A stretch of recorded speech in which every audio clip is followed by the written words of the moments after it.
आज तक रेडियो सुनता है सारा जहां। ज्ञान ध्यान।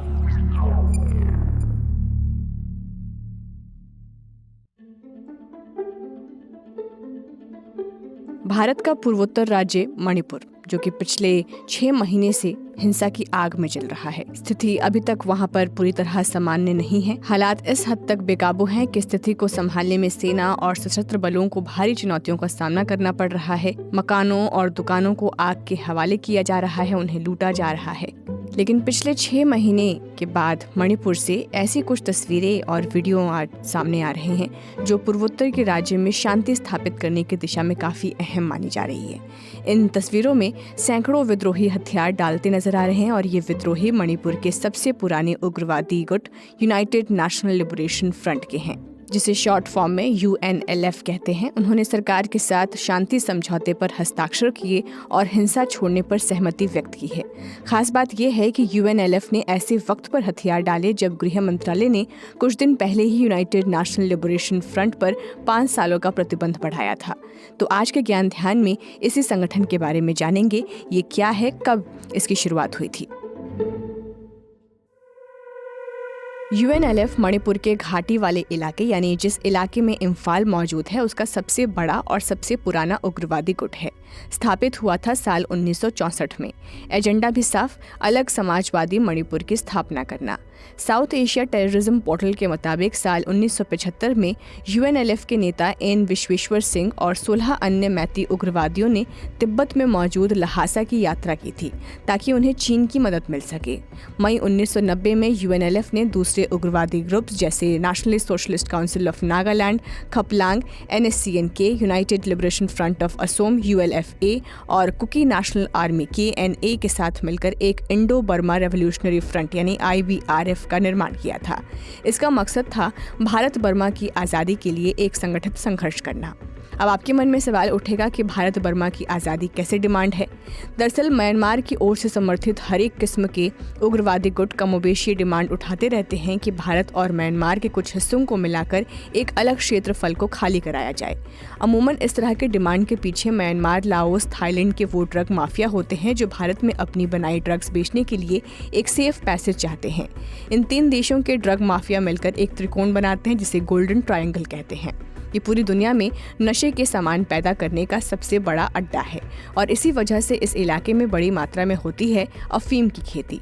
गोल्डन ट्रायंगल के ड्रग माफिया इस पैसेज से पूरे भारत में ड्रग घुसाना और बेचना चाहते हैं। तो अगर UNLF के बनाए समूह IBRF को सफलता मिल गई होती तो भारत के मणिपुर और मिजोरम के एक बड़े हिस्से पर इन उग्रवादियों और आखिर में ड्रग माफियाओं का कब्जा होता।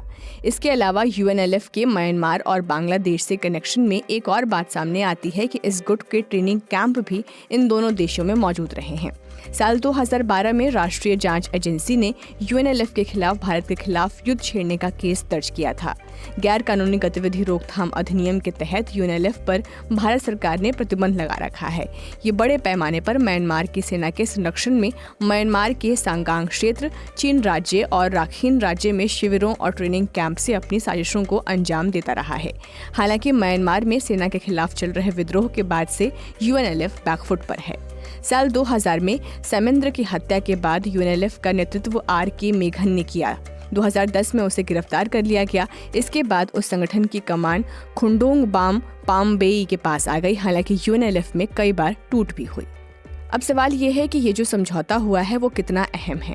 तो इसको एक बड़े कदम की तरह देखा जाना चाहिए। पहला कारण ये है कि उग्रवादी ग्रुप जो है वो घाटी में बेस्ड है। इसमें मैतेई लोग सबसे अधिक मात्रा में शामिल हैं और दूसरी वजह ये है कि इतिहास में ये पहला मौका है कि घाटी में मौजूद मैतेई समूह शांति समझौते में शामिल हुआ है। वरना इसके पहले मैतेई उग्रवादी समूह शांति समझौते में शामिल होने की बात तो दूर, शांति वार्ता में शामिल तक नहीं होते थे।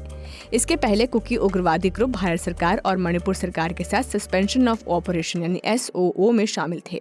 इसके तहत ये उग्रवादी ग्रुप किसी भी सुरक्षा बल पर हमला नहीं कर सकते हैं। साथ ही इस समझौते के तहत ये उग्रवादी अपने स्थापित कैंपों में बने रहेंगे। साल 2023 की शुरुआत में मणिपुर की बीरेन सरकार ने SOO से अपने हाथ खींच लिए और इसके कुछ ही हफ्तों बाद मई 2023 के महीने में शुरू हुई हिंसा जो आज भी बदस्तूर जारी है। तो ये था हमारा आज का ज्ञान ध्यान पॉडकास्ट। आपसे मुलाकात होगी अगले हफ्ते ज्ञान ध्यान के किसी और एपिसोड में। तब तक के लिए आप सुनते रहिए आज तक रेडियो। नमस्कार। युद्ध का आरंभ होना है। अन्याय के विरुद्ध न्याय की हुंकार उठेगी। दंड की सीमा का विस्तार होगा। हिरण्याक्ष, मैं वरा तुम्हारे प्राण हरने आया हूँ। यहाँ प्रायश्चित का अवसर भी मिलेगा। प्रभु, मुझसे भूल हो गई, मुझे क्षमा कर दीजिए। और सत्य असत्य की तुलना की जाएगी। तू क्षमा के लायक नहीं है दुष्ट। शंखनाद हो चुका है। देव और दानव युद्ध के मैदान में हैं। किंतु विजय किसकी होगी? युद्ध के लिए हमेशा क्या दानव ही जिम्मेदार होंगे या पहल देवताओं की भी होगी?